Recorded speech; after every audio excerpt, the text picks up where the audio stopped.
Morning में जंगरों का message देख यूनसे के दिन की हैप्पी शुरुआत होती है और इस खुशी में वो अपना फेवरेट पिंक आउटफिट पहनती है। पर उसके दिमाग में कुछ और आइडिया आता है। जंगरोक मीटिंग की वजह से ऑफिस लेट आता है और वो सरप्राइज हो जाता है क्योंकि यूनसे ने अपना और सब कुछ पिंक पिंक कर दिया था।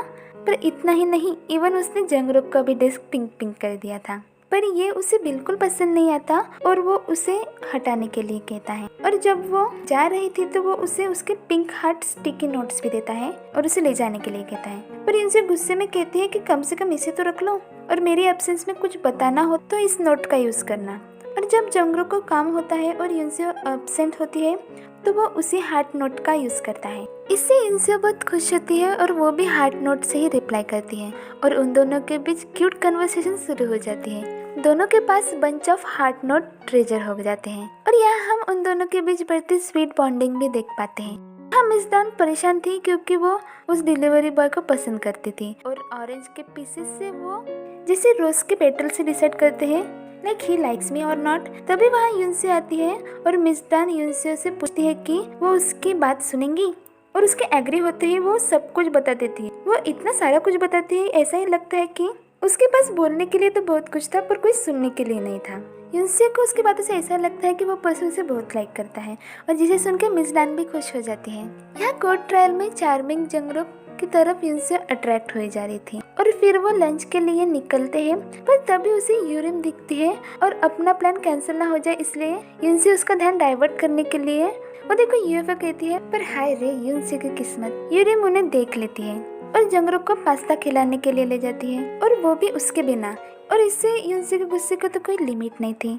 यहाँ यूरिन जंगरोक को इसलिए लेकर आई थी क्योंकि वो उसी मर्डर केस के लिए उसे सलाह लेना चाहती थी। यहाँ वापस आती यूनसे उसके कैबिन से निकलती हुई दिखती है। जब वो उससे पूछता है तो वो उसे बताती है कि उसने सभी हार्ट उसके डेस्क पे से निकाल दिए हैं क्योंकि वो उसे रखना डिजर्व ही नहीं करता। जंगरोक उसे लंच पर चलने के लिए भी कहता है क्योंकि उसे उसके गुस्से का रीजन तो यही लगता है। पर इससे यूनसे का गुस्सा तो और भी बढ़ जाता है और वो कहती है कि वो क्यों नहीं समझ रहा कि उसे देखकर तो कैमरा भी मेस्मराइज हो जाता है। पर वो जरा सा भी नहीं बदला और वो वहाँ से चली जाती है। पर जंगरोक तो अभी भी उसके गुस्से का वजह नहीं समझ पाया था। यहाँ मिस डन फिर से रिजेक्ट हो जाती है उस डिलीवरी बॉय से और नाइट में डिनर पार्टी के लिए सब जाते हैं। उन्हें लगता है कि इस बार भी जंगरोक नहीं आएगा पर आज तो वो सबसे पहले आके रेडी था। मिस डन फिर से रिजेक्शन मिलने की वजह से ईगरली ड्रिंक करती है और मिस्टर चोई फिर से उसका मजाक उड़ाने लगता है। जंगरोक तो कभी ऑफिस डिनर में इंटरेस्टेड नहीं था। जब सियोन उसे रीजन पूछता है तो वो डायरेक्टली कहता है कि वो यूनसे की वजह से यहाँ आया है।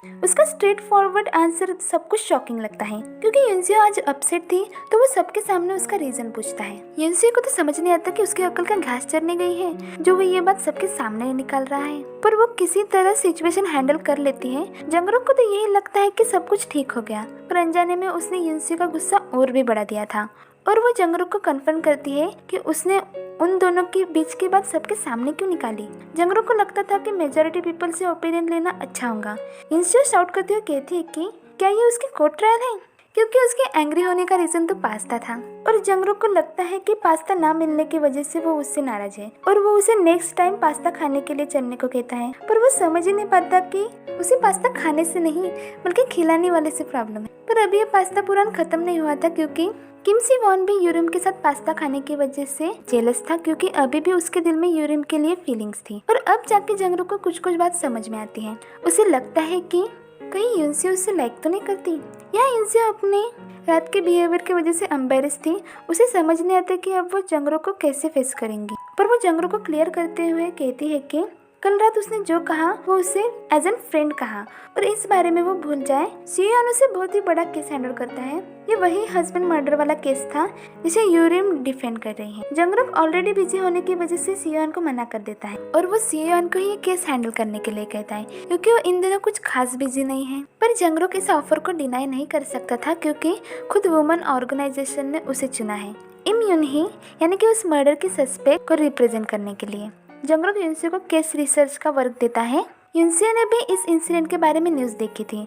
उसे लगता है कि यूनहे ने एक्शन सेल्फ डिफेंस के लिए किया पर जंगरोक कहता है कि ये उतना आसान नहीं क्योंकि सेल्फ डिफेंस में भी विक्टिम इतना ग्रेटर फोर्स यूज नहीं कर सकता जितना उसके अगेंस्ट भी ना किया हो। पर क्योंकि सुप्रीम कोर्ट के रूल सेल्फ डिफेंस के खिलाफ होते हैं तो ये जंगरोक के लिए भी बहुत बड़ा डिसएडवांटेज होने वाला था। सीओ यन जंगरोक को बताता है कि कल ऑफिस में टीवी प्रोग्राम इंटरव्यू की शूटिंग है तो यूनसियो को एक दिन के लिए कहीं दूसरी जगह जाना पड़ेगा। तो जंगरोक यूनसियो को अपने साथ डिटेंशन सेंटर चलने का ऑफर देता है ताकि उसे ऑफिस में ना आना पड़े।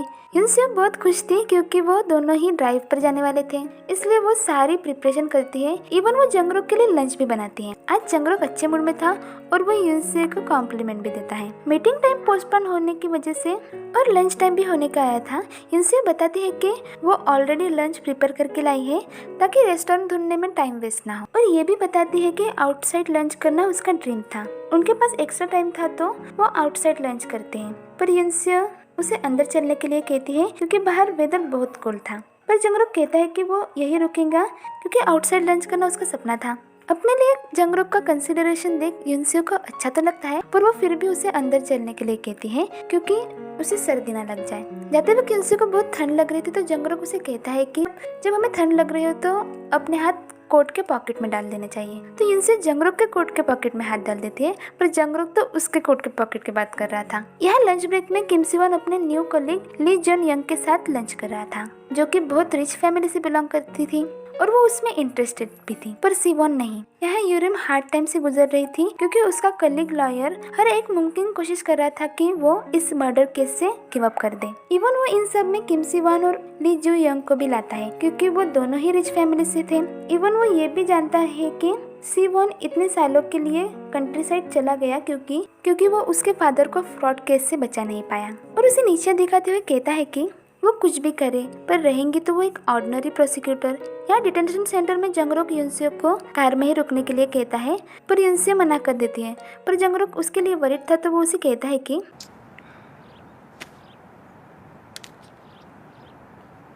날이 많이 춥습니다. 고집 부리지 말고 대충 둘러보다 차에서 기다리시죠. डिटेंशन सेंटर में वो सस्पेक्ट यूनही से मिलता है, पर वो ना तो उससे नजरें मिला पाती है और ना ही वो अपने किए पर गिल्टी थी। आने के बाद जंगरोक बहुत कॉन्फ्लिक्टेड था, इसलिए यूनसियो जंगरोक से कहते हैं कि वो ड्राइव करते समय उसे रिपोर्ट पढ़ के सुनाएंगी ताकि उसे कोई ब्रेक थ्रू मिल जाए, पर उससे पहले ही वो नॉकआउट हो जाती है। और जंगरोक का क्यूट लिटिल अफेक्शन हम यूनसियो के लिए देख पाते हैं। जंगरोक मैनेजर ली को यूनही के पास्ट लाइफ इन्फॉर्मेशन निकालने को कहता है। यहाँ उन्हें पता चलता है कि यूनी के फादर अब्यूजिव थे और मदर तो थी ही नहीं। एक पॉइंट जो बहुत इम्पोर्टेंट था, इवन केस विनिंग हो सकता है, जो कि सस्पेक्ट यूनही का इंश्योरेंस वर्क बैकग्राउंड। यूनसियो बताती है कि उसने एक ड्रामा के लिए साइकोथेरेपिस्ट का रोल किया था और उससे उसने सीखा था कि जो वुमन रिलेशनशिप में अब्यूज होती है वो साइकोलॉजिकली डैमेज हो जाती है। पर जंगरोक उसे बताता है कि उसने ऑलरेडी यूनही के लिए साइकेट्रिक इवैल्यूएट कर लिया है। पर तभी उसे यूरिम का कॉल आता है जो उसे एंग्रली कन्फ्रंट करती है यूनही को रिप्रेजेंट करने के लिए। पर जंगरोक उसे याद दिलाते हुए कहता है कि एज एन अटॉर्नी ये उनका फर्ज बनता है कि अपने क्लाइंट को डिफेंड करे। कोर्ट ट्रायल के फर्स्ट डे यूरिम कोर्ट में बताती है कि विक्टिम के बॉडी के सीवियर स्टेप से यही कंक्लूजन निकलता है कि ये एक्सीडेंट नहीं बल्कि मर्डर है जो कि यूनही ने किया है। पर जंगरोक कहता है कि यूनही जो अटैक किया है वो उसने सेल्फ डिफेंस में किया है। फिर जंगरोक यूनही से उसके पेरेंट्स रिलेटेड क्वेश्चन पूछता है और वो कोर्ट में एक्सप्लेन करता है कि उसने लाइफ टाइम अब्यूज टॉलरेट किया है, पहले अपने फादर से फिर अपने हस्बैंड से, और फर्दर एक्सप्लेनेशन करते हुए वह साइकेट्रिस्ट को बुलाता है और साइकेट्रिक कंक्लूड करता है कि यूनही अपने राइट स्टेट ऑफ माइंड में नहीं थी जब ये इंसिडेंट हुआ था। फिर यूरिम कोर्ट में यूनही के सेकंड हस्बैंड के इंश्योरेंस डॉक्यूमेंट सबमिट करती है और जिसका क्लेम मनी सुनकर सभी के होश उड़ जाते हैं क्योंकि वो पूरे $4.94 मिलियन थे। यूरिम जंगरोक को कन्फर्म करती है कि इस केस में ज्यादा बॉदर ना करे क्योंकि सस्पेक्ट के खिलाफ बहुत सारे एविडेंस, इसलिए ये केस वो नहीं जीत सकता। यूरिम इस केस को लेकर कुछ ज्यादा ही ऑब्सेस थी क्योंकि उसके लिए तो ये इकलौता ऐसा जरिया था अपने आप को प्रूव करने के लिए। और जब किम सिवॉन उससे ऐसे बिहेवियर का रीजन पूछता है तो वो उसे कहती है कि 태어날 때부터 높이 있던 넌 내 마음 절대 이해 못해.